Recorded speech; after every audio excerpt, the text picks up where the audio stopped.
Hi guys, நம்ம இந்த வீடியோவில் என்ன பார்க்க போகிறோன்னா, இது ஒரு ஸ்பீக்கர் பற்றின வீடியோவாக தான் இருக்கும். இதை நான் நார்மலாக யூஸ் பண்ணுற ஒரு 8 இன்ச் ஸ்பீக்கர். இதோட மேக்னெட் ஓரளவு பெருசாகவே இருக்குது, வெயிட்டாகவும் இருக்குது. ஸோ இதுதான் நான் நார்மலாக இந்த ஸ்பீக்கர் பாக்ஸில் யூஸ் பண்ணிகிட்ருக்கேன்.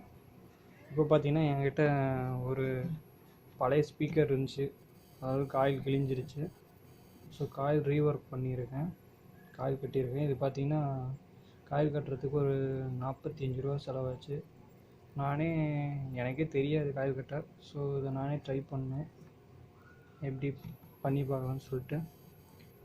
ஸோ இந்த ஸ்பீக்கர் பார்த்திங்கன்னா ஒரு YP ப்ராடக்ட்டுன்றது, கிட்டத்தட்ட ஒரு 10 வருஷத்துக்கு முன்னாடி வாங்கின ஸ்பீக்கர் இது. இதோட ஆடியோ கிளாரிட்டி எப்படி இருக்குன்னு சொல்லிவிட்டு அதுக்காக தான் நான் வீடியோ அப்லோட் பண்ணியிருக்கேன். இது பார்த்திங்கன்னா இதோட பேஸ் வேறு லெவலில் இருக்குது. இது ஒரு சப்வூஃபர் மாதிரி ஒர்க் ஆகிட்டுருக்கு. ஸோ வாங்க பார்க்கலாம்.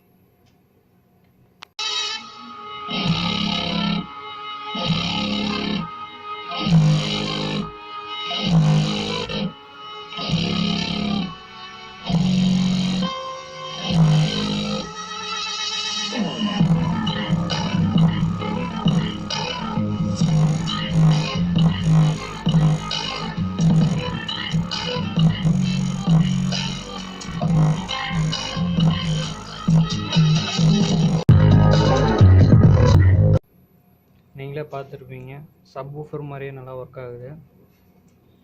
ஸோ அதான் எப்படி இருக்குன்னு காட்டலான்னு தான் உங்களுக்கு வீடியோ அப்லோட் பண்ணியிருந்தேன்.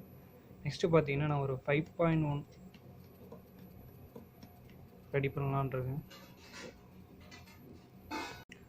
நெக்ஸ்ட்டு பார்த்தீங்கன்னா ஒரு 5.1 ஆம்பிளிஃபையர் ரெடி பண்ணலான்ருக்கேன் என்னோடய ஓன் பர்பஸ்க்காக. அதோட வீடியோ குயிக்காக நான் ரெடி பண்ணி உங்களுக்கு அப்லோட் பண்ணுறேன். ஸோ அவ்வளோதான் இந்த வீடியோ. தேங்க்ஸ் ஃபார் வாட்சிங்.